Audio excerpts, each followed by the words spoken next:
اللہ نے عورت بھی کمال شے بنائی ہے مختاریہ، وڈیرے نے گہری سانس بھرتے ہوئے کہا۔ اس کا خاص ملازم مختار اس کے سر کی مالش کرتے ہوئے بولا، بالکل حضور، آپ بالکل ٹھیک کہہ رہے ہیں۔ وڈیرا بولا، ویسے مختاریہ تو مجھے آج کل خوش نہیں کر رہا ہے۔ ملازم بولا، وہ کیوں جناب، کیا غلطی ہو گئی؟ وڈیرا لمبی سانس لیتے ہوئے بولا، زندگی میں نہ کوئی رنگ ہے، نہ خوشبو، نہ رونق ہے، نہ حسن، اب تیرا مجھے کیا فائدہ؟ مختار بولا، مالک، مختار آپ پر قربان، آپ حکم تو کریں، جیسی رونق چاہیں گے نہ لگا کر دی تو میرا نام بھی مختار نہیں۔ وڈیرا صوفے سے اٹھتے ہوئے بولا، بس کر، آج تو بہت زیادہ ہی مالش کر دی ہے تو نے، اور ہاں، آج ہی اعلان کرا دے کہ گاؤں والوں نے گنے کی فصل مجھے دینی ہے، میں قیمت لگاؤں گا فصل کی۔ یہ کہہ کر وڈیرے نے تولیہ کندھے پر رکھا اور جانے لگا تو مختار بولا، وہ مالک، باقی تو کوئی مسئلہ نہیں کرے گا، لیکن… وڈیرے نے مڑ کر اسے دیکھا اور بولا، لیکن کیا؟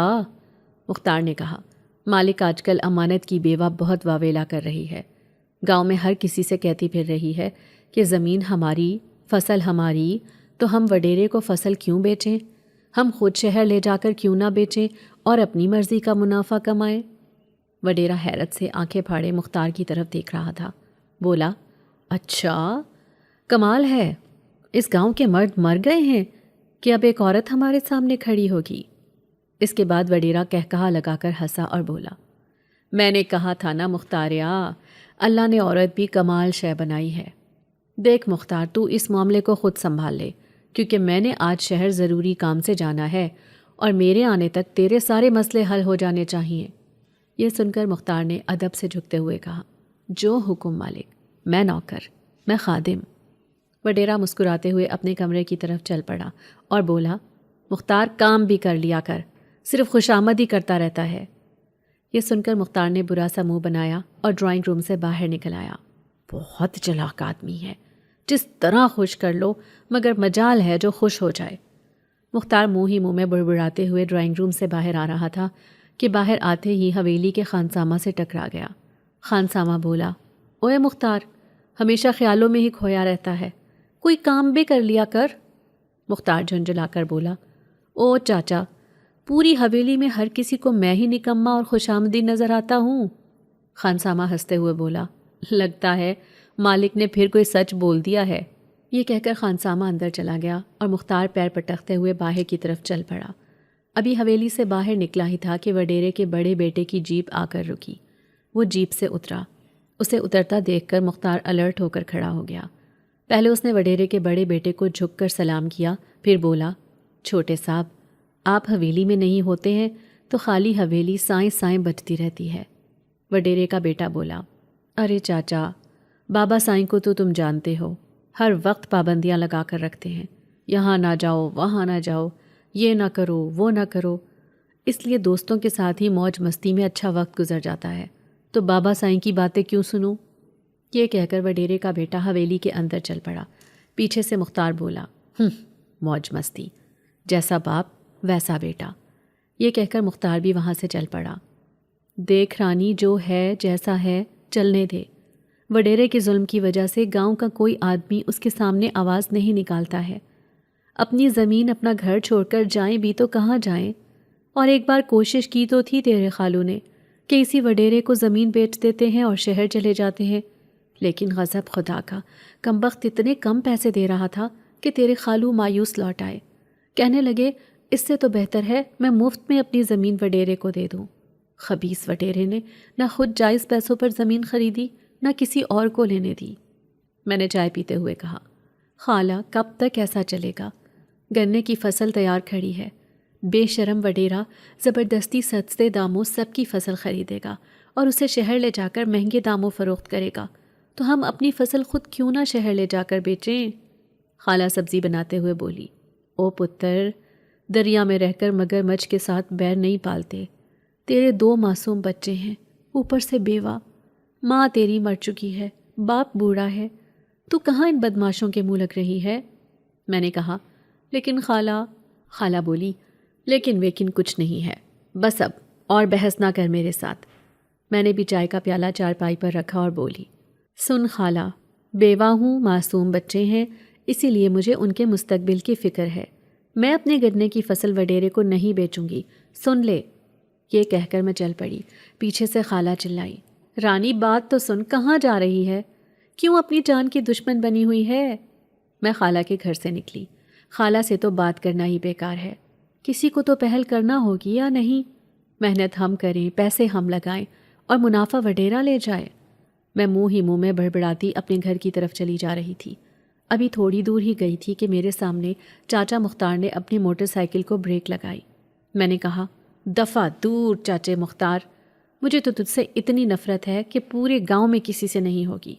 وڈیرے کا غلام، میرا راستہ کاٹ کر میرا پورا دن منحوس بنا دیا ہے تو نے۔ چاچا مختار بولا، او بس کر دے رانی، بس کر دے۔ کان کھول کر سن لے، ادھر ادھر جو تو یہ بکواس کرتی پھر رہی ہے نا، اپنی زبان قابو میں رکھ، کیونکہ وڈیرے کا دماغ گھوم گیا نا تو تیری قسمت کے ستارے گھوم جائیں گے۔ میں چلائی، او چاچا، جا جا کر کسی اور کو دھمکیاں دینا، میں ڈرنے والی نہیں ہوں۔ میں کیا، پنڈ کا ہر بندہ تیرے وڈیرے سے تنگ آ چکا ہے۔ چاچا مختار بولا، ہاں مجھے پتا ہے، پنڈ کا ہر بندہ وڈیرے سے تنگ ہے، لیکن زبان صرف تیری چل رہی ہے۔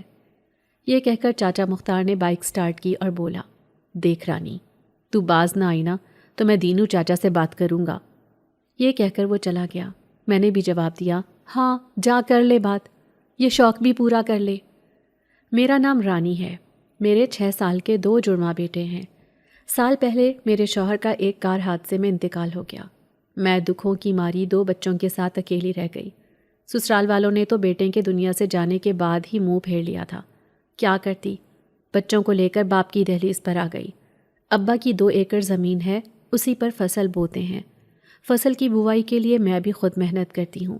اپنا زیور بیچ کر 2 گائیں خریدی ہیں۔ میرا تو گزر بسر یہی ہے بس۔ اوپر سے وڈیرے کے استحصال نے تو گاؤں والوں کی کمر توڑ دی ہے۔ وڈیرا دن بدین امیر ہوتا جا رہا ہے اور گاؤں کے باسی غریب ہوتے جا رہے ہیں۔ میں گھر پہنچی تو کیا دیکھتی ہوں کہ ہمارے ہمسائے چاچا بشیر کے گھر پر وڈیرے کے آدمیوں نے دھاوا بول رکھا تھا۔ وہ گھر والوں کو مار پیٹ رہے تھے۔ میں بھاگتی ہوئی چاچا بشیر کے دروازے پر پہنچی۔ میں یہ دیکھ کر حیران رہ گئی کہ وڈیرے کے آدمی چاچا بشیر اور اس کے جوان سال بیٹے کو بری طرح مار رہے تھے۔ وڈیرے کا ایک آدمی بولا، بس کرو، رک جاؤ۔ یہ سن کر اس کے سارے ساتھی رک گئے۔ وہ بولا، سن بشیر، ایک بار بتایا تھا مگر تجھے سمجھ نہیں آئی۔ دوبارہ بتا رہا ہوں کہ گنے کی فصل مالک کو ہی بیچنی ہے، سمجھ گیا؟ تیسری بار نہیں بتاؤں گا۔ اتنے میں چاچی جو وہیں کھڑی تھی بولی، شرم کر، دلال، حیا کر، تو ہمارے ہاتھوں کا بچہ ہے اور بزرگ پر ہاتھ اٹھا رہا ہے۔ یہ سننے کی دیر تھی کہ اس نے ایک تھپڑ کھینچ کر چاچی کو مار دیا۔ یہ دیکھ کر تو میری آنکھوں کے ساتھ منہ بھی کھل گیا۔ چاچا بشیر اور اس کا بیٹا جو اب تک نیچے بیٹھے ہوئے تھے غصے سے کھڑے ہوئے۔ چاچا بشیر نے کہا، خبیث آدمی، تیری اتنی جرت؟ لیکن اس سے پہلے کہ چاچا اور اس کا بیٹا کچھ کرتے، وڈیرے کے آدمیوں نے دونوں کو جکڑ لیا۔ چاچی چلائی، تو نے مجھے مارا، کمبخت؟ چاچی شاید اسے مارنے کے لیے آگے بڑھی تھی کہ وڈیرے کے آدمی نے چاچی کا بازو پکڑ کر چاچی کو زور سے دھکیلا کہ چاچی پیچھے جا گری، اور وہ دھمکی دیتے ہوئے بولا، سن چاچی، مجھے مجبور نہ کر کہ میں کچھ غلط کر بیٹھوں، جیسے کہہ رہا ہوں بس ویسے کرو، اور چلو سارے، بہت ہو گیا تماشا۔ وڈیرے کے آدمی نے اپنے ساتھیوں کو کہا تو سب اس کے ساتھ چل پڑے۔ میں گھر کے کھلے دروازے پر کھڑی یہ سب دیکھ رہی تھی۔ باہر جیپ کھڑی تھی، وہ جیپ میں بیٹھے اور روانہ ہو گئے۔ چاچی اٹھتے ہوئے چلائی، ہائے اللہ، کیا وقت آ گیا ہے! یہ وہی دلال ہے جو میرے ہاتھوں میں کھیلا ہے اور آج یہ وٹیرے کے ہاتھوں میں کھیل رہا ہے۔ جا بے شرم آدمی، کیڑے پڑیں تیرے ہاتھ میں، تیرے ہاتھ ٹوٹ جائیں خبیث، اپنی ماں جیسی عورت پر ہاتھ اٹھاتا ہے۔ پھر چاچی کی مجھ پر نظر پڑی تو بولی، جا رانی جا، تو کیوں یہاں کھڑی ہے؟ جا اپنے گھر، یہاں کچھ نہیں بدلنے والا، ہم نے اسی طرح ہی رہنا ہے۔ چاچی کی بات سن کر میں اپنے گھر کی طرف چل پڑی۔ میں دروازہ کھول کر گھر میں داخل ہوئی تو صحن میں ہی چارپائی پر ابا بیٹھے ہوئے تھے۔ میرے دونوں بچے بھی ڈرے سہمے ابا کے ساتھ ہی چارپائی پر بیٹھے ہوئے تھے۔ ابا نے مجھے دیکھتے ہی کہا، رانی تو کہاں رہ گئی تھی؟ میں نے کہا، ابا وڈیرا تو دن بدن بڑھتا ہی چلا جا رہا ہے، کیا اسے کوئی روکنے والا بھی ہے؟ ابا نے سر جھکا لیا اور بولا، اسے کون روکے گا بیٹی، ہر کسی کو اپنی جان اور عزت پیاری ہے، اور تو نے دیکھ تو لیا، تھوڑی سی مزاحمت پر یہ حال کیا جاتا ہے تو کیا وہ آدمی کسی کو جان سے مارنے سے گریز کرے گا؟ میں نے کہا، ابا تو پولیس کس لیے ہے؟ ہمیں پولیس کے پاس جانا چاہیے۔ ابا نے کہا، دھی رانی، پولیس صبح و شام وڈیرے کے گھر پر حاضری دیتی ہے، اس کے جرائم کی پشت پناہی کرتی ہے۔ پولیس کرے گی ہماری مدد؟ پولیس بھی امیر کی مدد کرتی ہے، غریب کی غربت کا مذاق تو خود غربت بھی اڑاتی ہے۔ ابا کی بات سن کر مجھے بہت غصہ آیا، لیکن ابا کے ساتھ بحث کرنے کا کوئی فائدہ نہیں تھا۔ میں نے دونوں بچوں کو لیا اور کمرے میں چلی گئی۔ وڈیرا حویلی کے لان میں بے چینی کے عالم میں ٹہل رہا تھا۔ چند لمحوں بعد مختار آیا، دونوں ہاتھ باندھ کر کھڑا ہو گیا اور بولا، سائیں، چھوٹی بی بی کو کمرے میں بند کر دیا ہے، بہت شور کر رہی تھی۔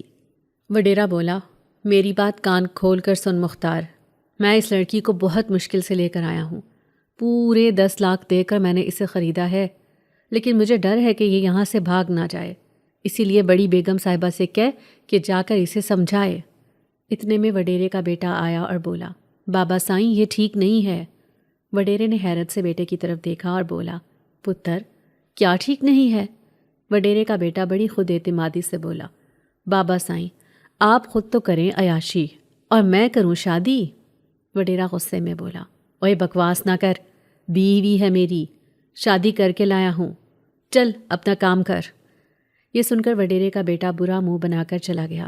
وڈیرے نے مختار سے کہا، سن مختاریا، مجھے اپنی حویلی کے لیے وفادار ملازم چاہیے، 14-15 سال عمر ہو لیکن گونگا ہو۔ مختار ڈرتے ڈرتے بولا، سائیں گونگا نہ ملے تو؟ وڈیرا غصے سے چلایا، احمق آدمی، گونگا نہ ملے تو گونگا کر دینا، چل دفع ہو یہاں سے۔ مختار یہ سن کر خاموشی سے چلا گیا۔ مختار بڑی مالکن کے کمرے میں پہنچا تو بڑی مالکن نے کہا، مجھے معلوم ہے مختار تم یہاں کیوں آئے ہو، میں نئی آنے والی لڑکی سے مل آئی ہوں، اسے سمجھا دیا ہے، یہاں کے طور طریقے بھی بتا دیے ہیں، لیکن یہ بتاؤ مختار، ایسا کب تک چلے گا؟ کب تک تمہارا سائیں زبردستی کی شادیاں کر کے نوجوان لڑکیوں کو لاتا رہے گا اور پھر کچھ عرصے بعد انہیں طلاق دے دے گا؟ مختار جو سر جھکا کر کھڑا تھا بولا، بڑی مالکن، میں تو خود نوکر ہوں، کیا کہہ سکتا ہوں؟ مالکن بولی، ہم سب نوکر ہیں مختار، سب قیدی ہیں، ہم میں کون آزاد ہے؟ تم جاؤ، یہاں سے جاؤ۔ یہ سن کر مختار مالکن کے کمرے سے نکل آیا۔ گاؤں والے اپنی فصل کاٹ کر وڈیرے کی حویلی میں بھجوا رہے تھے۔ وڈیرے نے ہر حالی کو اس کی فصل کے اونے پونے پیسے دینے تھے، اور وہ یہ ساری فصل شہر بھجواتا اور مارکیٹ ریٹ پر فصل بیچ کر اچھا خاصا منافع کما لیتا۔ میں بھی اپنی فصل کی کٹائی میں مصروف تھی۔ وڈیرے کے ظلم کو تو میں اپنی آنکھوں سے دیکھ چکی تھی، لیکن دل تھا کہ ماننے کو تیار ہی نہیں تھا۔ دل سے ایک ہی آواز آ رہی تھی کہ کسی کو تو آواز اٹھانی پڑے گی۔ میں اپنی کافی ساری فصل کاٹ کر ایک جگہ ڈھیر لگا چکی تھی۔ سورج سر پر آ گیا تھا۔ سوچا کچھ دیر آرام کر لوں کہ اسی اثنا میں وڈیرے کے 2 آدمی ٹریکٹر چلاتے ہوئے میرے سامنے آ کر کھڑے ہو گئے۔ ایک آدمی ٹریکٹر سے نیچے اتر کر بولا، چل مائی، جتنی فصل کاٹ لی ہے اٹھا کر ٹریکٹر پر لاد دے۔ میں اسے گھورتے ہوئے بولی، یہ مائی کس کو کہا ہے؟ میں تجھے مائی نظر آتی ہوں؟ وہ ہنستے ہوئے بولا، ناراض کیوں ہوتی ہے؟ چل مائی نہیں کہتا، بڑی آپا کہہ دیتا ہوں۔ یا بڑی آپا پر بھی اعتراض ہے؟ میں نے کہا، میری بات کان کھول کر سن اور جا کر اپنے وڈیرے کو بھی بتا دے کہ یہ فصل تیرے باپ کی نہیں ہے، اس لیے میری فصل کے ارد گرد نظر مت آنا، چل جا یہاں سے۔ وہ بولا، چل تو ناراض مت ہو، میں خود اٹھا کر رکھ لیتا ہوں۔ یہ کہہ کر وہ فصل کی طرف بڑھا۔ یہ دیکھ کر میں نے اپنے ہاتھ میں پکڑی داتری اس کی طرف بڑھائی اور بولی، خبردار، اگر تو نے میری فصل کو ہاتھ لگایا تو یہاں سے سلامت نہیں جانے دوں گی۔ ٹریکٹر پر بیٹھا ہوا آدمی بولا، چل شکورے، چل یہاں سے، کیا عورت کے منہ لگ رہا ہے؟ مالک خود ہی اس سے پوچھ لیں گے، ہمارا کام ختم ہو گیا ہے۔ یہ سن کر میرے سامنے کھڑے آدمی نے اپنے کندھے پر رکھی دھوتی کو زور سے جھٹکا اور مجھے گھورتے ہوئے ٹریکٹر میں جا بیٹھا، اور پھر وہ دونوں چلے گئے۔ وڈیرا انکار سننے کا عادی نہیں تھا۔ مجھے نہیں معلوم تھا کہ اس انکار کے بعد میرے ساتھ کیا ہونے والا ہے، لیکن جو بھی ہونے والا تھا وہ زیادہ اچھا نہیں تھا، اتنا تو مجھے بھی علم تھا۔ ظالم وڈیرا مہمان خانے میں قاضی بنا بیٹھا تھا۔ ظلم کی داستانیں رقم کرنے والا اگر قاضی بن جائے تو اس کا انصاف کیسا ہوگا؟ ایک بزرگ چارپائی سے کھڑا ہوا اور بولا، سائیں، احمد علی روزانہ میری بیٹی کو مارتا پیٹتا ہے اور اسے خرچہ بھی نہیں دیتا ہے۔ میری بیٹی اب تنگ آ چکی ہے، اس کے ساتھ نہیں رہنا چاہتی، اوپر سے 3 بچوں کا ساتھ ہے۔ یہ خبیث آدمی بچوں تک کا خرچہ نہیں دیتا ہے، اس کے بچوں کا خرچہ میں اٹھا رہا ہوں۔ اب آپ بتائیں کہ میں عدالت نہیں جاؤں گا تو کیا کروں گا؟ وڈیرا جو اپنی شاندار کرسی پر شاہانہ انداز میں بیٹھا حقہ پی رہا تھا بولا، او چاچا، اب کیا تو گاؤں کی عزت کو تھانے کچہری میں گھسیٹے گا؟ پھر وہ احمد علی سے مخاطب ہوا اور بولا، احمد علی، یہ چاچا کیا کہہ رہا ہے؟ احمد علی نے کہا، سائیں دراصل بات یہ ہے کہ جب سے میں نے ان کی بیٹی سے شادی کی ہے میں تو مصیبت میں پھنس گیا ہوں۔ میری بیوی بچوں کو مارتی پیٹتی ہے، انہیں تو وہ وقت پر کھانا کیا دے گی، وہ تو مجھے وقت پر کھانا نہیں دیتی، اوپر سے اگر میں کہہ دوں تو میرے ساتھ جھگڑا کرتی ہے۔ اب پنچایت لگی ہوئی ہے، کہتے ہوئے شرم بھی آتی ہے، لیکن چاچا پنچایت میں آ ہی گیا ہے تو پھر میں بھی کیوں لحاظ کروں؟ سائیں آپ کو علم ہے میں اپنے کپڑے تک خود دھوتا ہوں۔ یہ سن کر پنچایت میں بیٹھے تمام مرد ایک دوسرے کا منہ دیکھنے لگے۔ وڈیرے نے غصے سے بزرگ کی طرف دیکھا اور بولا، چاچا، کیا احمد علی ٹھیک کہہ رہا ہے؟ بزرگ نے کہا، نہیں سائیں نہیں، یہ بالکل جھوٹ بول رہا ہے۔ میرا پورا محلہ گواہ ہے کہ یہ روزانہ میری بیٹی کو معمولی باتوں پر مارتا پیٹتا ہے، چاہیں تو آپ کسی سے بھی پوچھ لیں۔ احمد علی بولا، سائیں میں نے چاچا کی بیٹی پر صرف ایک بار ہاتھ اٹھایا ہے، وہ بھی بھلا کیوں؟ بتا دوں چاچا؟ احمد علی بزرگ کی طرف دیکھتے ہوئے بولا، میری بیوی کا آج کل اپنے چاچا کے گھر بہت آنا جانا ہے۔ وہ جب سے اس کے چاچا کا بیٹا دبئی سے آیا ہے میری بیوی روزانہ وہاں چلی پڑی رہتی ہے۔ میرے بار بار منع کرنے کے باوجود وہ چاچے کے گھر جاتی ہے، اور 2 دفعہ تو میں نے خود اسے رنگے ہاتھوں پکڑا ہے۔ چاچا کے بیٹے کے ساتھ خوب ہنس ہنس کر گپ شپ لگا رہی تھی۔ یہ سنتے ہی بزرگ طیش میں آ گئے اور بولے، تو اپنی بکواس بند کر احمد علی، شرم کر، میری بیٹی پر ہی نہیں تو اپنی بیوی پر بھی بہتان لگا رہا ہے۔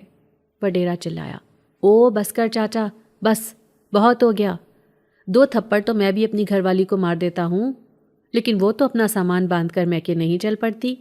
یہ ماجرا ہی کچھ اور ہے، تو آج ہی بیٹی کو سسرال واپس بھیج۔ اور تو احمد علی، میری بات غور سے سن، اپنی بیوی کا نان نفقہ صحیح طریقے سے ادا کرنا، اور بے شک اس کے گھر سے باہر نکلنے پر پابندی لگا دے۔ بزرگ چلایا، سائیں ایسا نہ کریں سائیں، یہ کیسا انصاف ہے؟ میری بیٹی معصوم ہے، بے گناہ ہے۔ لیکن وڈیرے نے اپنے ملازم سے کہا، او کریمہ، چل چاچے کو اس کے گھر پہنچا۔ بزرگ چلاتا رہا لیکن وڈیرے نے اس کی ایک نہ سنی۔ جھوٹا احمد علی فخر سے سینہ چوڑا کرتے ہوئے پنچایت میں سب کو دیکھنے لگا، جیسے بیوی پر بہتان لگا کر اس نے بہت بڑا کارنامہ انجام دیا ہو۔ اتنے میں مختار اور اس کے ساتھ وڈیرے کے 2 ملازم مہمان خانے میں داخل ہوئے تو وڈیرے نے وہاں بیٹھے لوگوں سے کہا، گاؤں والوں، پنچایت ختم ہو گئی ہے، اب تم لوگ بھی جاؤ۔ یہ سن کر سب لوگ چلے گئے۔ وڈیرے نے کہا، ہاں مختاریہ، کیا خبر لائے ہو؟ مختار بولا، مالک، یہ آدمی آپ سے کچھ کہنا چاہتے ہیں۔ وڈیرے نے ان کی طرف دیکھتے ہوئے کہا، ہاں بھائی بولو۔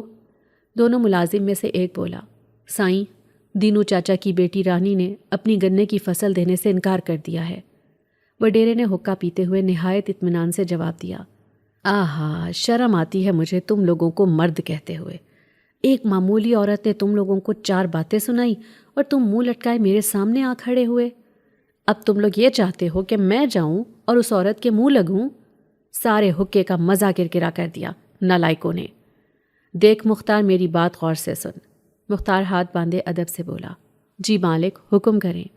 وڈیرے نے کہا، میرا ایک اصول ہے، بار بار تنبیہ کرنے کے باوجود جب کوئی میرے سامنے اچھلتا ہے تو میں اس کی ٹانگیں توڑوا دیتا ہوں، لیکن کبھی کبھی حالات ایسے بھی بن جاتے ہیں کہ ٹانگیں توڑوانا بھی ممکن نہیں ہوتا۔ ایسی صورت میں کیا کرنا چاہیے یہ تو بہت اچھی طرح جانتا ہے۔ مختار بولا، جی مالک، میں جانتا ہوں۔ وڈیرے نے کہا، جانتے ہو تو پھر جاؤ اور آج رات ہی یہ کام کر دو۔ یہ سن کر مختار اور وڈیرے کے دونوں ساتھی مہمان خانے سے چلے گئے۔ آدھی رات کا وقت تھا، دروازے پر زور زور سے دستک ہو رہی تھی۔ دستک کی آواز سن کر میری اور ابا جی کی آنکھ کھل گئی۔ ابا جی بولے، خدا خیر کرے، اس وقت کون آیا ہے؟ ابا نے چپل پہنے اور باہر والے دروازے کی طرف چل پڑے۔ میں بھی ابا کے پیچھے پیچھے چل پڑی۔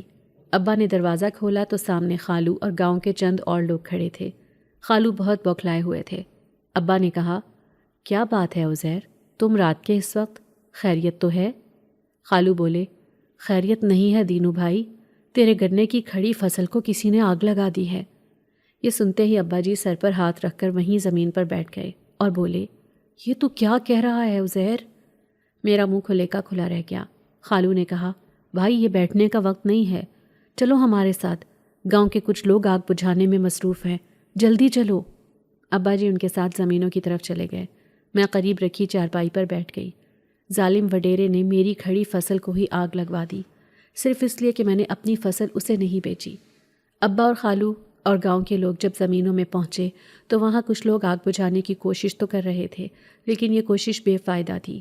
آگ نے کھڑی فصل کو پوری طرح اپنی لپیٹ میں لے لیا تھا اور دیکھتے ہی دیکھتے ساری فصل جل کر راکھ ہو گئی تھی۔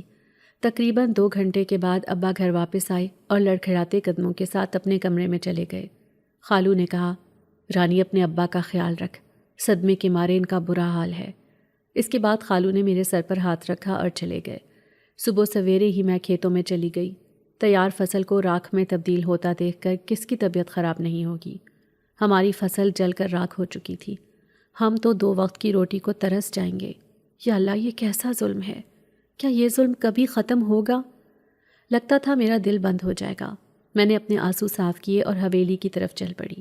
میں حویلی پہنچی۔ پہلے تو ملازموں نے اندر جانے نہیں دیا۔ آخرکار میرے ہنگامہ کرنے پر ایک ملازم نے مجھے اندر جانے کی اجازت دے دی۔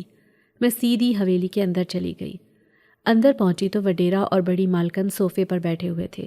بڑی مالکن مجھے دیکھتے ہی کھڑی ہو گئی۔ میں چلائی، یہ کون سا انصاف ہے سائیں؟ اگر کوئی غریب انسان تمہیں اپنی فصل نہیں بیچے گا تو تم اس کی فصل کو آگ لگوا دو گے؟ مالکن نے وڈیرے کی طرف دیکھتے ہوئے کہا، یہ کیا کہہ رہی ہے؟ وڈیرے نے کہا، او جھلی، آج کل گاؤں میں کچھ غلط ہوتا ہے تو وہ میرے حصے میں ڈال دیا جاتا ہے۔ بیچارے گاؤں والے بھی کیا کریں، میں رکھوالا جو ہوا اس گاؤں کا۔ میں چلائی، سائیں ایسے ہوتے ہیں رکھوالے جو غریب لوگوں کے منہ سے نوالے چھین لیں، ان کو بے عزت کریں، ماریں کوٹیں۔ مجھے یقین ہے کہ میری گنے کی کھڑی فصل کو تم نے آگ لگائی ہے۔ ارے تم نے تو میرے بچوں کے منہ سے نوالا چھین لیا ہے، میرا نقصان کون بھرے گا بتاؤ؟ اتنے میں وڈیرے نے اپنے ملازم کو آواز لگائی۔ ملازم اندر آیا تو وڈیرے نے کہا، اس دکھیاری کو باہر کا راستہ دکھاؤ۔ ملازم نے کہا، چل ماسی باہر چل۔ میں نے غصے سے اسے ڈانٹا، چل ہٹ، جا رہی ہوں میں، اور میں حویلی سے باہر نکل آئی۔ میں چند قدم ہی چلی ہوں گی کہ میرے آنسو بہنے لگے۔ میں گھر جانے کے بجائے کھیت کی طرف چل پڑی۔ میں کھیت میں پہنچی تو میری ساری فصل جل کر راکھ ہو چکی تھی۔ میں وہیں زمین پر بیٹھ کر رونے لگی اور جھولی اٹھا کر وڈیرے کو بددعائیں دینے لگی۔ مجھے روتے روتے کافی دیر گزر گئی۔ کھیت کے کنارے پر ٹاہلی کا ایک گھنا درخت ہوا کرتا تھا، جس کی ٹھنڈی چھاؤں میں بیٹھ کر میں آرام کرتی تھی۔ نہ جانے یہ کیسے درخت بچ گیا تھا۔ میں اٹھی اور درخت کے نیچے جا کر بیٹھ گئی۔ رو رو کر میرا برا حال ہو چکا تھا، لیکن آنسو تھم ہی نہیں رہے تھے۔ اسی لمحے میرے کانوں سے ایک آواز ٹکرائی، اب اپنے آنسو پونچھ لیں۔ میں نے پیچھے مڑ کر دیکھا تو 2 نوجوان لڑکیاں کھڑی تھیں۔ میں کھڑی ہوئی، میں نے اپنے آنسو پونچھے اور بولی، تم دونوں کون ہو؟ ان میں سے ایک لڑکی بولی، ہم مسافر ہیں، بس یہاں سے گزر رہے تھے، آپ کو روتے دیکھا تو رک گئے۔ میں نے کہا، میں نے تم دونوں کو پہلے کبھی نہیں دیکھا، کیا تم لوگ کہیں اور سے آئی ہو؟ اس گاؤں کی تو نہیں ہو؟ ایک لڑکی بولی، جی ہم کہیں اور سے آئی ہیں۔ میں نے کہا، تو پھر جہاں سے آئی ہو وہیں چلی جاؤ، یہاں مت رکو، کیونکہ یہ جگہ انسانوں کے رہنے کی نہیں ہے۔ دوسری لڑکی حیرت سے بولی، لیکن آپ تو خود انسان ہیں۔ میں نے کہا، ہاں میں انسان ہوں، لیکن میں مر چکی ہوں۔ یہاں رہنے والے سارے انسان مر چکے ہیں، صرف اس گاؤں کا وٹیرا زندہ ہے، اور وہ ہمیشہ زندہ رہے گا۔ دیکھو، اس نے میری فصل کو جلا کر راکھ کر دیا ہے، اور میں اس کے خلاف کچھ نہیں کر سکتی۔ وہ کسی کی بھی بیٹی کو اغوا کر کے لے جاتا ہے، کوئی اس کے خلاف کچھ نہیں کر سکتا۔ یہاں رہنے والے سب انسان مر گئے ہیں، تم بھی یہاں سے چلی جاؤ۔ یہ کہتے ہوئے میں آنسو بہاتی اپنے گھر کی طرف چل پڑی۔ چند دن بعد وڈیرا ڈرائنگ روم میں بیٹھا ہوا تھا۔ شہر سے ڈی ایس پی آیا ہوا تھا۔ ڈی ایس پی نے چائے کا کپ ٹیبل پر رکھا اور بولا، دیکھو شاہ عالم، تم گاؤں میں رہ رہے ہو، یہاں زیادہ چیک اینڈ بیلنس نہیں ہے، اسی لیے تم فائدے میں ہو۔ شہر میں حالات اتنے اچھے نہیں ہیں، بہت سوچ سمجھ کر اور سنبھل کر چلنا پڑتا ہے۔ وڈیرا بولا، او ڈی ایس پی، تو میرا جگری یار ہے، تجھ سے تو کچھ چھپا ہوا نہیں ہے۔ میں اس سال الیکشن میں کھڑے ہونے کی تیاری کر رہا ہوں، جیتنا تو میں نے ہے ہی، بس جہاں میں وزیر بنا تیری ترقی میری ذمہ داری ہوگی۔ ڈی ایس پی بولا، شاہ عالم کام تو میں تیرا کر دوں گا، لیکن یہ سارا کام کچھ عرصے کے لیے خفیہ رکھنا پڑے گا۔ وڈیرا فوراً بولا، مجھے منظور ہے یار، مجھے کام ہونے سے مطلب ہے، جب تک تو چاہے گا میں خفیہ رکھنے کے لیے تیار ہوں۔ ڈی ایس پی یہ سن کر کھڑا ہوا اور بولا، ہاں اب ٹھیک ہے، مجھے اجازت دو، میں نے ایک جگہ ضروری وزٹ پر جانا ہے۔ وڈیرا کھڑا ہوا اور بولا، اگر ضروری جانا ہے تو پھر میں نہیں روکوں گا۔ وڈیرا ڈی ایس پی کو چھوڑنے کے لیے حویلی کے گیٹ تک آیا۔ ڈی ایس پی اپنی پولیس وین میں بیٹھا اور چلا گیا۔ جیسے ہی ڈی ایس پی کی وین حویلی سے باہر نکلی، باہر سے ایک ملازم دوڑتا ہوا آیا اور بولا، سائیں سائیں۔ وڈیرے نے کہا، خدا خیر کرے، کیا ہوا؟ وہ بولا، سائیں کرمو اور رحیم آپ کے گھوڑے کو ٹہلانے کے لیے لے کر نکلے تھے، ابھی رحیم کا فون آیا ہے کہ چلتے چلتے گھوڑے کی ٹانگ ٹوٹ گئی ہے۔ وڈیرے نے حیرت سے آنکھیں پھاڑ کر ملازم کی طرف دیکھا اور بولا، یہ تو کیا بکواس کر رہا ہے؟ جلدی جا دیکھ، میرا گھوڑا لے کر آ، تجھے پتہ ہے مجھے اپنا گھوڑا کتنا عزیز ہے۔ ملازم بولا، جی سائیں، میں ٹریکٹر لے کر ابھی پہنچا۔ وڈیرا نہایت پریشانی کے عالم میں حویلی کے اندر جا رہا تھا کہ ایک ملازم نے وڈیرے کو آواز دی، سائیں جلدی اندر آئیں، آپ کے لیے ضروری فون آیا ہے۔ وڈیرا بولا، اوئے صبر کر، آ رہا ہوں۔ وڈیرا ڈرائنگ روم میں پہنچا، ریسیور پر پڑا موبائل اٹھایا، دوسری طرف سے آواز آئی، مالک ایک پریشانی کھڑی ہو گئی ہے۔ وڈیرے نے کہا، کیا بات ہے، صاف صاف بتا۔ دوسری طرف سے آواز آئی، مالک جو جانور خرید کر لا رہے تھے وہ راستے میں لاتے ہوئے اچانک ہی بیمار ہو گئے، ابھی ہم شہر میں رکے ہوئے ہیں، یہاں ہم نے جانوروں کے ہسپتال میں بھی ان کا چیک اپ کرایا ہے، 5 گائیں تو موقع پر ہی مر گئی ہیں، 5 گائیں شدید بیمار ہیں اور 10 بھینسیں صحیح سلامت ہیں۔ بھینسوں کو میں نے دوسری گاڑی پر حویلی بھجوا دیا ہے، جو جانور بیمار ہوئے ہیں ان کا چیک اپ کرا کر میں پیچھے سے آؤں گا۔ وڈیرے نے جواب دیا، اچھا چل ٹھیک ہے۔ یہ کہہ کر اس نے فون بند کر دیا اور بولا، خدا خیر کرے، لگتا ہے آج کا دن ہی منحوس ہے۔ تقریباً 20 منٹ کے بعد وڈیرے کے ملازم وڈیرے کا گھوڑا لے کر حویلی پہنچ گئے۔ اتنے میں جانوروں کا ڈاکٹر بھی حویلی پہنچ گیا۔ وڈیرے نے ڈاکٹر سے کہا، ڈاکٹر صاحب بڑی توجہ سے میرے گھوڑے کو چیک کرنا، اس گھوڑے کو میں نے اپنے بچوں کی طرح پالا ہے۔ ڈاکٹر نے کہا، آپ پریشان نہ ہوں، میں دیکھ رہا ہوں۔ اتنے میں ایک ملازم بھاگتا ہوا آیا اور بولا، سائیں سائیں۔ وڈیرے نے جھنجھلا کر جواب دیا، او اب کون سی مصیبت آ گئی ہے؟ ملازم بولا، سائیں طبیلے کے بہت سارے جانور بیمار ہو گئے ہیں۔ وڈیرے نے کہا، یہ تو کیا کہہ رہا ہے؟ ابھی مجھے شیدے کا فون آیا تھا، وہ جو جانور خرید کر لا رہا تھا وہ بھی بیمار ہو گئے ہیں، حویلی کے جانور بھی بیمار ہو گئے، نہ ساری بیماری میرے جانوروں کو لگ رہی ہے۔ اس کے بعد وہ ڈاکٹر سے مخاطب ہوا، ڈاکٹر صاحب جلدی کریں، اس کے بعد میرے دوسرے جانوروں کو بھی دیکھ لیں۔ اتنے میں مختار بھی وہاں چلا آیا۔ اسے دیکھتے ہی وڈیرے نے کہا، اوئے مختاریہ، پتہ نہیں تو سارا دن کہاں غائب رہتا ہے؟ اس بار میری فصل بہت اچھی ہونی چاہیے، فصلوں میں سپرے کرائی تھی یا نہیں کرائی تھی؟ مختار ادب سے جھک کر بولا، مالک میں نوکر، میں خادم، سپرے تو کل ہی کرا دیا تھا، آپ بالکل فکر نہ کریں۔ وڈیرا بولا، مختارے یہ سارے جانور تو نے اپنی نگرانی میں چیک کرانے ہیں، میں ضروری کام سے باہر جا رہا ہوں، اور میرے گھوڑے کا خاص خیال رکھنا۔ مختار بولا، جو حکم سائیں۔ وڈیرا اپنے کمرے میں آیا، اس نے اپنی شاندار کھیڑی پہنی، پگ سر پر رکھا، اپنی چمکتی گاڑی میں بیٹھا اور باہر نکل گیا۔ وڈیرا گاؤں کے پٹواری کے پاس پہنچا۔ پٹواری اسے گھر پر ہی مل گیا تھا۔ پٹواری نے وڈیرے کو مہمان خانے میں بٹھایا۔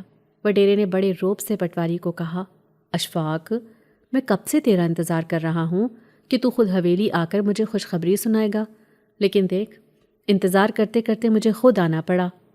پٹواری نے کہا، سائیں میں آپ کا کام ہی کر رہا تھا، دراصل ان کاموں میں بڑی احتیاط کرنی پڑتی ہے۔ وڈیرے نے کہا، اشفاق کیا احتیاط کرنی پڑتی ہے؟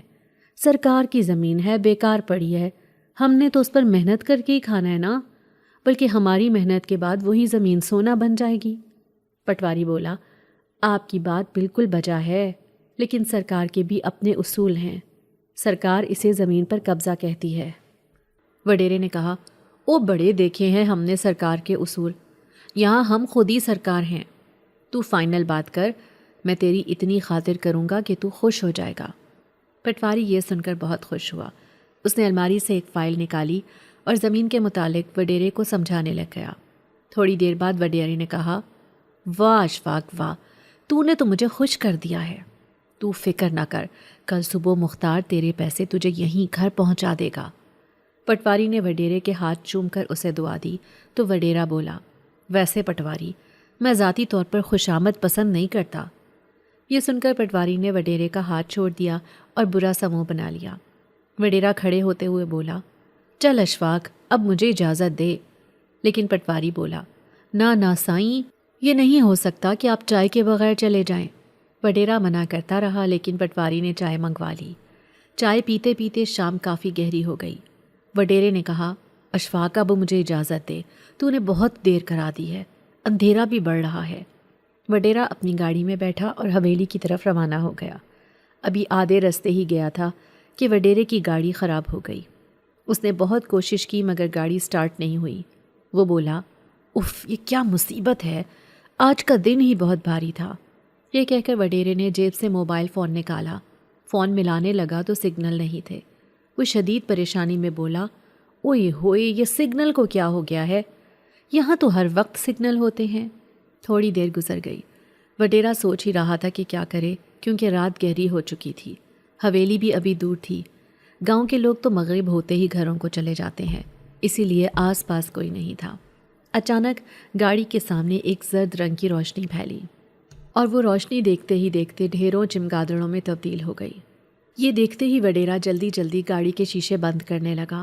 اسی اثنا میں کھلے شیشے سے ایک چمگادڑ گاڑی کے اندر داخل ہوئی اور اس نے وڈیرے پر حملہ کر دیا۔ وڈیرا اسے دور ہٹانے لگا اور گاڑی کا شیشہ پوری طرح بند نہیں کر سکا، جس کی وجہ سے شیشہ کھلا رہ گیا۔ کچھ اور چمگادڑیں گاڑی کے اندر داخل ہو گئیں اور باقی چمگادڑیں گاڑی کے اوپر اڑنے لگیں۔ گاڑی کے اندر گھسنے والی چمگادڑوں نے بھی وڈیرے پر حملہ کر دیا۔ وڈیرے نے گاڑی کا دروازہ کھولا اور باہر کی طرف گر پڑا۔ وہ مسلسل چلا رہا تھا، دور ہٹو، دور ہٹو۔ وڈیرا دھڑام سے گاڑی سے باہر گرا اور اس نے گاؤں کی طرف بھاگنا شروع کر دیا۔ وڈیرا آگے آگے بھاگ رہا تھا اور ساری چمگادڑیں وڈیرے کے پیچھے پیچھے اڑتی جا رہی تھیں۔ ایسا لگ رہا تھا کہ چمگادڑوں نے آج وڈیرے کو نہیں چھوڑنا۔ گاڑی کے اندر وڈیرے پر حملہ کرنے والی چمگادڑ نے اسے متعدد جگہ کاٹ بھی لیا تھا۔ وڈیرا حویلی کی طرف بھاگتا جا رہا تھا۔ اس نے مڑ کر چمگادڑوں کی طرف دیکھا کہ اچانک ساری چمگادڑیں غائب ہو گئیں۔ وڈیرا رک گیا اور حیرت سے پیچھے دیکھنے لگا۔ وہ حیران تھا کہ یہ 3 درجن چمگادڑیں کہاں گئیں۔ اسے پیچھے سے آواز آئی، وہاں کیا دیکھ رہے ہو؟ وڈیرے نے مڑ کر دیکھا، اس کے سامنے ایک بہت خوبصورت لڑکی کھڑی تھی۔ وڈیرا آنکھیں پھاڑے اسے دیکھ ہی رہا تھا کہ اس لڑکی نے ایک زوردار تماچا وڈیرے کو مارا۔ تماچا پڑنے کی دیر تھی کہ وڈیرا نیچے گرا اور بے ہوش ہو گیا۔ ادھر کافی دیر ہو گئی، وڈیرا گھر نہیں پہنچا تو گھر والوں کو تشویش ہوئی۔ وڈیرے کے بیٹے نے مختار اور چند ملازم ساتھ لیے اور وڈیرے کو ڈھونڈنے نکل کھڑا ہوا۔ راستے میں انہیں وڈیرا نیچے بے ہوش گرا ہوا مل گیا۔ وڈیرے کا بیٹا بولا، چاچا مختار، بابا سائیں کو کیا ہوا ہے؟ مختار بولا، پتر مالک کو اٹھاؤ، حویلی چلتے ہیں۔ مختار نے ایک ملازم سے کہا، اوئے کرمو، جلدی سے ڈاکٹر کو فون کر کہ وہ حویلی پہنچے۔ وڈیرے کے بیٹے نے 2 ملازموں کی ڈیوٹی لگائی کہ وہ وڈیرے کی گاڑی کو لے کر حویلی پہنچیں۔ وڈیرے کا بیٹا اور مختار اسے لے کر حویلی کی طرف روانہ ہو گئے۔ وڈیرے کو 5 گھنٹے کے بعد ہوش آیا اور وہ شدید ڈرا ہوا تھا۔ بڑی مالکن، اس کا بیٹا اور مختار وڈیرے کے پاس بیٹھے ہوئے تھے۔ وہ گھبرا کر اٹھ بیٹھا۔ بیٹا بولا، کیا ہوا بابا سائیں؟ آپ جنگل کے قریبی راستے پر بے ہوش پڑے ہوئے تھے۔ وڈیرا سب کو آنکھیں پھاڑے دیکھ رہا تھا۔ بولا، ہاں، وہ مجھ پر چمگادڑوں نے حملہ کر دیا تھا۔ اس کے بعد ایک بہت خوبصورت لڑکی نے مجھے تھپڑ مارا، پھر مجھے یاد نہیں کیا ہوا۔ بیٹے نے کہا، یہ آپ کیا کہہ رہے ہیں بابا سائیں؟ اس پورے پنڈ میں کوئی مائی کا لال نہیں جو آپ کی طرف آنکھ اٹھا کر بھی دیکھ سکے۔ تھپڑ مارنا تو دور کی بات ہے۔ وڈیرے نے کہا، ہاں نہیں، مگر وہ تھپڑ۔ مالکن بولی، آپ کیسی بہکی بہکی باتیں کر رہے ہیں؟ مالکن نے مختار سے کہا، مختار ڈاکٹر کو فون کر کے بتا دو کہ مالک کو ہوش آ گیا ہے لیکن بخار بہت تیز ہے۔ چند دن وڈیرا حویلی میں ہی بیمار پڑا رہا۔ ان چند دنوں میں وڈیرے کا گھوڑا مر گیا اور طبیلے کے جانور بھی ایک ایک کر کے مرنے لگے۔ وڈیرا اپنے کمرے میں بستر پر بیٹھا سوپ پی رہا تھا کہ مختار کمرے میں داخل ہوا۔ اس نے موبائل وڈیرے کی طرف بڑھاتے ہوئے کہا، سائیں ضروری فون ہے۔ وڈیرے نے فون کان سے لگایا۔ دوسری طرف سے آواز آئی، سائیں پٹواری اشفاق بات کر رہا ہوں، ایک بری خبر ہے، وڈیرے نے کہا، ہاں بول اشفاق، آج کل صرف بری خبریں ہی مل رہی ہیں، تو بھی سنا دے۔ اشفاق نے کہا، ایک نیا افسر آیا ہے، وہ بہت ایماندار ہے، جتنے بھی لوگوں نے سرکاری زمینوں پر قبضے کیے ہوئے ہیں وہ ان سے قبضہ چھڑوا رہا ہے، اسی لیے سائیں میری مانے تو۔ وڈیرا اس کی بات کاٹ کر بولا، ہاں ہاں میں سمجھ گیا ہوں، جو تجھے بہتر لگے وہ تو کر، میں کچھ نہیں بولوں گا۔ یہ کہہ کر وڈیرے نے فون بند کر دیا۔ فون بستر پر پھینکتے ہوئے وہ بولا، ہر طرف سے بری خبر ہی آ رہی ہے۔ سن مختار۔ مختار بولا، جی مالک۔ وڈیرے نے کہا، 2 بکروں کا صدقہ کرا دے۔ مختار بولا، ٹھیک ہے سائیں، میں ابھی انتظام کرتا ہوں۔ یہ کہہ کر وہ چلا گیا۔ اگلے دن وڈیرا ڈرائنگ روم میں پریشان بیٹھا تھا کہ ایک ملازم بھاگتا ہوا اندر آیا اور بولا، سائیں غضب ہو گیا۔ وڈیرا پریشانی کے عالم میں کھڑا ہو گیا اور بولا، خدا خیر کرے، اوئے اب کون سی مصیبت آ گئی ہے؟ ملازم بولا، سائیں ہماری ساری فصل جل گئی ہے۔ وڈیرے نے آگے بڑھ کر ملازم کا گریبان پکڑ لیا اور چلایا، یہ تو کیا بکواس کر رہا ہے؟ ملازم بولا، سائیں میں سچ کہہ رہا ہوں۔ وڈیرے نے ملازم کو ایک طرف دھکا دیا اور بولا، دفع ہو یہاں سے، اور خود تیز تیز قدم اٹھاتا باہر کی طرف چل پڑا۔ سامنے مختار بھی بدحواسی کے عالم میں اسی طرف آ رہا تھا۔ وڈیرا چلایا، مختار اوئے گاڑی نکال، کھیتوں میں چلنا ہے۔ مختار جی سائیں کہتا ہوا گیراج کی طرف بھاگ پڑا۔ اس نے گیراج سے گاڑی نکالی۔ وڈیرا ڈرائیونگ سیٹ پر بیٹھا، مختار فرنٹ سیٹ پر بیٹھا۔ وڈیرا اندھا دھند گاڑی چلا رہا تھا۔ مختار دل ہی دل میں بولا، آج کا دن کہیں میرا آخری دن ہی نہ ہو جائے۔ وڈیرا جو غصے سے سرخ ہو رہا تھا گرجا، کچھ کہہ رہا ہے مختار؟ مختار بولا، نہیں سائیں، میرے کیا مجال کہ میں کچھ بولوں۔ وڈیرا کھیتوں کے پاس پہنچا۔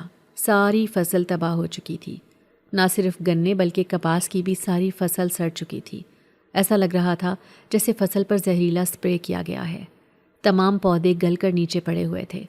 وڈیرے کے چند ملازم وہاں کھڑے حیرت سے فصل کو دیکھ رہے تھے۔ وڈیرے نے ایک ملازم کو گریبان سے پکڑ لیا اور چلایا، اوئے کرمو، کچھ بچا بھی ہے کہ نہیں؟ ملازم نے ڈرتے ڈرتے نہیں میں سر ہلا دیا۔ یہ سن کر وڈیرے نے اسے زور سے دھکا دیا، وہ دور جا گرا۔ وڈیرا اپنا سر پکڑ کر وہیں بیٹھ گیا۔ وہ منہ ہی منہ میں بڑبڑا رہا تھا، یہ میرے ساتھ کیا ہو گیا، کیسے ہو گیا؟ اس کے بعد وڈیرا کھڑا ہوا اور بولا، مختار، کس نے فصلوں کو سپرے لگایا ہے؟ مجھے وہ بندہ اور سپرے ابھی چاہیے، چھوڑوں گا نہیں کسی کو۔ یہ کہہ کر وڈیرا گاڑی میں بیٹھا اور حویلی کی طرف روانہ ہو گیا۔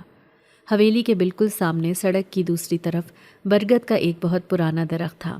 رانی برگد کے درخت کے نیچے بیٹھی ہوئی تھی۔ جیسے وڈیرے کی گاڑی حویلی کے قریب آئی، رانی گاڑی کے سامنے آ کر کھڑی ہو گئی۔ وڈیرے نے گاڑی کو بریک لگائی۔ وہ گاڑی سے نکلا اور بولا، چل ہٹ جا میرے سامنے سے، ورنہ اچھا نہیں ہوگا۔ رانی نے کہا لگایا اور بولی، پتہ ہے آج میں کتنی خوش ہوں وڈیرے، آج میرے دل کو سکون ملا ہے۔ پتہ ہے کیوں؟ اس لیے کہ آج اوپر والے نے تیرا اور میرا حساب برابر کر دیا ہے۔ وڈیرے نے غصے سے گاڑی کا دروازہ بند کیا، رانی کی طرف بڑھا۔ اس نے رانی کو اس کی چٹیا سے پکڑا اور بولا، دیکھ رانی، میں تجھے بہت اچھی طرح جانتا ہوں، میرے سامنے سے ہٹ جا ورنہ جان سے مار دوں گا۔ یہ کہہ کر اس نے رانی کو زور سے دھکا دیا۔ رانی برگد کے پیڑ کے پاس جا گری۔ وڈیرا واپس گاڑی میں بیٹھا اور حویلی کی طرف روانہ ہو گیا۔ رانی چلائی، دیکھ وڈیرے دیکھ، اسے کہتے ہیں اللہ کا انصاف۔ وڈیرا حویلی میں داخل ہوا تو ڈی ایس پی پہلے سے ہی وہاں موجود تھا۔ وہ گرم جوشی سے اس کی طرف بڑھا کہ ڈی ایس پی بولا، شاہ عالم، بلیک کا سارا مال پکڑا گیا ہے، اس کیس سے تمہیں جان چھڑانی مشکل ہو جائے گی، اسی لیے میری مان، تو اپنی جان اور عزت بچا۔ وڈیرے نے ڈی ایس پی کو اس کے بازو سے پکڑ کر جھنجھوڑا اور بولا، یہ کیا کہہ رہے ہو ڈی ایس پی، میرا دیوالیہ نکل جائے گا، میں پہلے ہی تباہ ہو چکا ہوں، میرے جانور مر گئے ہیں، میری فصل تباہ و برباد ہو چکی ہے، اب کیا میں یہ حویلی بیچ دوں؟ ڈی ایس پی نے وڈیرے کے کندھے کو تھپ تھپاتے ہوئے کہا، شاہ عالم، تیرے ساتھ میری دوستی ہے، اسی لیے تجھے بتانے چلا آیا، اس کیس سے جان چھڑانی ہے تو پیسہ تو لگانا پڑے گا، ورنہ اگر جیل ہو گئی تو جان بچانی مشکل ہو جائے گی۔ یہ کہہ کر ڈی ایس پی چلا گیا۔ آدھی رات کا وقت تھا۔ وڈیرا لان میں بیٹھا سوچوں میں گم تھا۔ مختار آیا اور بولا، مالک، سارے کام ہو گئے ہیں، حویلی گروی رکھوا دی ہے۔ یہ کہہ کر مختار نے حویلی کی فائل وڈیرے کے سامنے ٹیبل پر رکھ دی۔ وڈیرے نے کہا، مختار، اچانک یہ سب کیا ہو گیا ہے؟ میری شان و شوکت کو کس کی نظر لگ گئی؟ مختار بولا، سائیں فکر نہ کریں، سب ٹھیک ہو جائے گا۔ وڈیرے نے کہا، کیسے ٹھیک ہو جائے گا مختار، کیسے ٹھیک ہو جائے گا؟ تو جا یہاں سے، مجھے اکیلا چھوڑ دے۔ یہ سن کر مختار چلا گیا۔ تھوڑی دیر بعد وڈیرا اٹھا اور اپنے کمرے کی طرف چل پڑا۔ اتنے میں 2 جوان خوبصورت لڑکیاں وڈیرے کے سامنے آ کر کھڑی ہو گئیں۔ وڈیرا انہیں دیکھ کر گھبرا گیا اور ایک لڑکی کو دیکھ کر بولا، ارے تو وہی ہے نا جس نے مجھے تھپڑ مارا تھا؟ کون ہو تم؟ دونوں لڑکیاں مسکرائیں اور بولیں، ہم جن زادیاں ہیں۔ یہ سنتے ہی وڈیرا بولا، خاموش، مجھے کیا پاگل سمجھا ہے؟ تو کہے گی تو مان لوں گا۔ میں بھی کہہ سکتا ہوں کہ میں ایک جن زادہ ہوں۔ یہ سن کر ایک جن زادی ہنسی اور بولی، اچھا تو چلو دیکھتے ہیں کہ کون جن ہے۔ یہ کہہ کر جن زادی نے غور سے وڈیرے کو دیکھا تو وڈیرا زمین سے 2 فٹ اوپر اٹھا اور دھڑام سے نیچے آ گرا۔ جن زادی ہنسی اور بولی، چلو اب تمہاری باری۔ وڈیرا کھڑا ہوا، اس کی آنکھوں میں خوف نظر آ رہا تھا۔ وڈیرا بولا، کون ہو تم دونوں؟ دوسری جن زادی بولی، ابھی بھی تجھے پتہ نہیں چلا؟ یہ کہہ کر دوسری جن زادی نے وڈیرے کو گردن سے پکڑ لیا اور اٹھا کر دور پھینک دیا۔ وڈیرا اپنی کمر پر ہاتھ رکھے اٹھنے کی کوشش کرنے لگا۔ دونوں جن زادیاں وڈیرے کی طرف بڑھتے ہوئے بولی، اب بتا ظالم انسان، کیسا لگ رہا ہے ظلم؟ ظلم ہمیشہ نہیں چل سکتا، اسے ایک نہ ایک دن ختم ہونا ہوتا ہے، اور تیرے ظلم کا سورج بھی غروب ہو چکا ہے۔ دوسری جن زادی بولی، کہو تو تمہیں تمہاری قبر کی جگہ بھی دکھا دیتے ہیں۔ وڈیرا رونے لگ گیا۔ اس نے جن زادیوں کے سامنے دونوں ہاتھ جوڑ دیے اور روتے ہوئے بولا، مجھے معاف کر دو، قسم کھاتا ہوں آئندہ زندگی بھر کسی پر ظلم نہیں کروں گا، خدا کے لیے مجھے معاف کر دو، میری جان بخش دو، مجھے معاف کر دو۔ بڑی مالکن دور کھڑی سارا تماشا دیکھ رہی تھی۔ وہ وڈیرے کی طرف بھاگتی چلی آئی۔ مالکن وڈیرے کے پاس بیٹھ گئی اور بولی، کیا ہوا مالک؟ کیا ہوا آپ کو؟ آپ کس سے معافی مانگ رہے ہیں؟ وڈیرا بولا، جن زادیوں سے۔ جن زادیاں وڈیرے کو تو نظر آ رہی تھی لیکن مالکن کو نظر نہیں آ رہی تھی۔ دونوں جن زادیاں وڈیرے کو دیکھ کر مسکرا رہی تھی۔ مالکن بولی، یہاں کوئی نہیں ہے مالک۔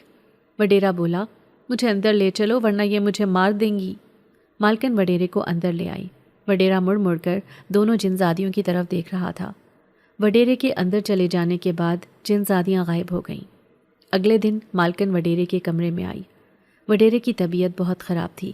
ڈاکٹر کو بلایا گیا لیکن وڈیرے کو فالج کا اٹیک ہو گیا تھا اور وہ بستر سے جا لگا۔ ڈرائنگ روم میں مختار آیا۔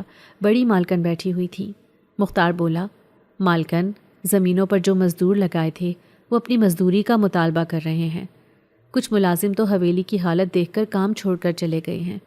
جو چند ایک وفادار ملازم رہ گئے ہیں ان کی تنخواہوں کا کیا کریں گے؟ مالکن نے زیورات کے چند ڈبے مختار کے سامنے رکھے اور بولی، مختار چاچا، یہ میرے زیورات ہیں، انہیں بیچ کر مزدوروں کی مزدوری دے دو اور سارے ملازمون کو چھٹی دے دو سوائے رخسانہ کے۔ حویلی کی کام کاج میں اور رخسانہ مل کر سنبھال لیں گے۔ باقی زمین بیچنے کی کوشش کرو ورنہ اگر یہ حویلی بھی ہاتھ سے نکل گئی تو ہم سڑک پر آ جائیں گے۔ مختار زیورات کے ڈبے اٹھا کر بولا، جی مالکن، میں کوشش کرتا ہوں کہ جلدی زمینوں کا سودا ہو جائے۔ یہ کہہ کر مختار چلا گیا۔ مختار حویلی سے نکلا۔ جیسے ہی وہ برگد کے درخت کے پاس سے گزرا، رانی وہاں کھڑی تھی۔ مختار کو دیکھتے ہی بولی، کیا ہوا چاچا مختار، تیری موٹر سائیکل کہاں ہے؟ لگتا ہے پٹرول کے پیسے بھی نہیں بچے۔ مختار نے چڑھ کر کہا، رانی تیرا کوئی اور کام نہیں ہے؟ بدرو کی طرح حویلی کے ارد گرد منڈلاتی رہتی ہے۔ رانی نے اتراتے ہوئے کہا، چاچا مختار، آج کل حویلی پر نظر رکھنا بہت ضروری ہو گیا ہے، کیا معلوم کب کیا ہو جائے۔ پتہ ہے، میں جب بھی یہاں آتی ہوں حویلی کی ماتم زدہ دیواریں دیکھ کر خوش ہو جاتی ہوں، جیسے کسی نے میرے زخموں پر مرہم رکھ دیا ہو۔ مختار یہ کہتے ہوئے چل پڑا، رانی تو بالکل پاگل ہو گئی ہے، جا کر اپنا علاج کرا۔ رانی پیچھے سے چلائی، مختار چاچا، اپنی ٹانگوں پر تو کھڑی ہونا، تیرے وڈیرے کی طرح بستر پر تو نہیں پڑی ہوئی۔ اتنے میں مالکن پہلی بار حویلی سے باہر آئی۔ اس نے اپنی انگلی سے سونے کی انگوٹھی نکالی اور رانی کو دیتے ہوئے بولی، رانی، یہ رکھ لے، شاید اس سے تیرا نقصان پورا ہو جائے اور ہمیں معاف کر دے۔ یہ کہہ کر مالکن واپس حویلی کے اندر چلی گئی۔